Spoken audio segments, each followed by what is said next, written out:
So hi, I'm Sarah, as Jean mentioned. And I just want to say one thing real quick. That Jean is very kind and generous, but it goes without saying that none of that really would have happened if the team at the FinTech Sandbox had not been around.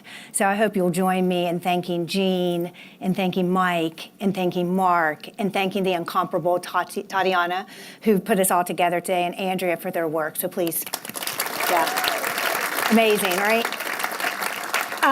So, Jean, when they said, would you do this? I thought, gosh, what would I say to this group? I don't really have a lot to say that you already haven't heard. And Jean and her dear friend, Thick and Thin, said, you know what? Just say what you're thinking about these days. And I said, oh, that's even worse. Because, really, to be honest, I hope this goes, the E.B. White, everyone's read Charlotte's Web. He also had a profound ship. He said this, and it's sort of how my life has worked. I wake up every day, knowing grown, determined to change the world. And I want to have a lot of fun doing it. And I want everyone that I work with to have fun doing it. And it makes planning days and things like this very difficult. But, as I thought about it more, I thought, this idea of what if we could change the world question does have legs. And, it begins with what if we. And I think about this notion in the context of why we're gathered here today with the FinTech Sandbox in particular and its work to convene entrepreneurs with institutions and data providers. That what if we came together in a moment of clarity with David Jagan. And David came, and after sort of hearing all of the challenges we had as young entrepreneurs in the FinTech community, he said, what if we went to the data providers, these amazing folks whose information is fueling our economy, and we asked them to give their data? I mean, how insane was that? So, but how lucky are we? Because what if we had not asked? What if that had not happened? And so every day I thank my lucky stars I cross paths with David, and now this larger opportunity that it presents, because my mind is pretty busy. So when Jean said, just tell them what you're, kind of thinking, I think a lot about a lot of different stuff. What if we help all the large institutions see themselves as startups and not as legacy incumbents? Well, check that box, because I see a lot of fun, friendly faces today from our large institutional partners.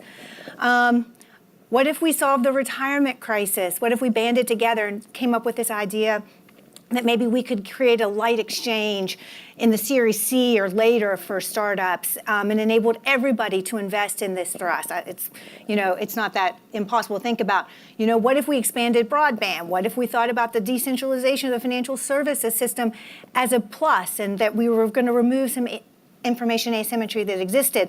What if we treated financial well-being like public health? And I realize my mind is busy, because I'm like, what if we just let women have the right amount of funding? So I hope you all are with me on that idea. We can talk about that later. But, really what it comes down to is, how do you synthesize all these ideas in the 10 minutes that I have to tell you? There we go, sorry. And I wanted to kind of bring it home to a New York icon, Walter Wriston, who had 2 decades of chairman of Citibank, is so influential and helped me really kind of bring down those thoughts into something that was cogent for you today. And before I go, this quote, I just realized, anybody know who Walter Wriston is? Thank you, Sean. Everybody? Okay, Chris does. Okay, so some of you do. The rest of you need to come to my class to Brandeis. So Walter Wriston was part of the trio. Just real quick, a little background on him before we go into why he's so magnificent. Love him or hate him. He was part of the trio with Governor Hugh Carey and Felix Rohatyn in the 70s, who came together to keep New York City from going bankrupt. And it was his thoughtfulness that today we have this magnificent city and center of financial services industry. He also, just kind of, because I'm a dork, I'll tell you this, he's like a modern day Alexander Hamilton. He really expanded our use of technology that was sort of the hallmark of Hamilton of his day, in the sense of he really pushed for an ATM network, the first sort of financial services, but he also pushed for interstate banking and the ability for us to see the formation of what we know as our banking system today. And he also was a little bit ahead of his time. It's hard to imagine in his later years, this quote was his, just as he kind of came to the tail end of his experience at Citi, which is about the information revolution. And it's hard to imagine that in that cycle, he was already realizing and telling us that we should contemplate the importance of data in the way that wealth gets formed, and the importance of it in its in intellectual capital. And so, when I thought about that, I'm like, well, gosh, now I can narrow all those thoughts into those three things. Jean, as I said, gave me 10 minutes to tell you a little bit about what we're thinking. I'm sorry, my clicker's doing it. So I just have some kind of questions I want to posit to each of you that I hope might be interesting and something that might help you at least think about the future. And one of them is this huge discussion that we're having globally about the value of your data, your personal data. And, I kind of take issue with that and do a lot of research on it, because at the end of the day, quite frankly, no offense to anybody, you're just not that worth it. To be honest, we estimate by 2025, your personal data, your internet use, which we're doing all this stuff, the kind of coalescing around the research tells us that we really would pay you about $10 a month for your data, which is about $120 a year. Nobody can live on that, right? But I want to challenge us to think about the future value of our personal data, not in the passive clicks and likes that we do, but in the sense of the formation of intellectual capital as a monetization strategy, much like what if we thought about it like we did as we moved from an industrial society to a much more sort of services economy. And if you really contemplate what that means, it's no longer passive. It's taking individuals who may be displaced by this next cycle of innovation and actually putting them to work as if it's their job. And I can't help to think a good example of that is like the long-haul trucking industry, where you take these individuals who may be displaced by autonomous vehicles, you put them in an environment where they actually are under duress. They're like under weather conditions. They're developing the data sets we need to power our next generation of artificial intelligence.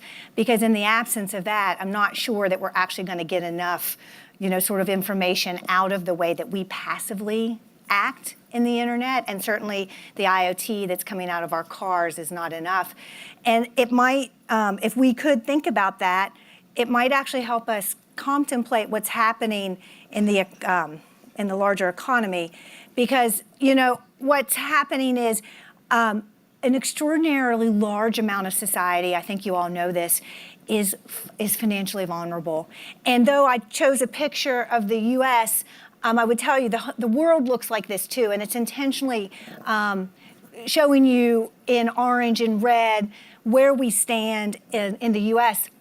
You can't read these numbers, but all you need to really know is, anything that's in this big red that looks like it's on fire all the way through, and even the pockets in the center of the country, except for these strange orange things that are, up in the Upper East Coast, the Dakotas and Silicon Valley, is telling us that 1 out of 3 people who live there are financially insecure. What that means, financial insecurity today, we define as individuals who have less than $400 in their savings account. So one challenge with their car, one trip to the emergency room, any of those sort of combinations could financially ruin somebody. And I think we need to really recognize that this is a challenge, and it makes me question, what if we decided that everyone's financial security really matters? This room is full of individuals who understand the technology, they understand the scale and scope and profitability in which we could build amazing products to reach into these communities. They also, I think we all know the importance of data.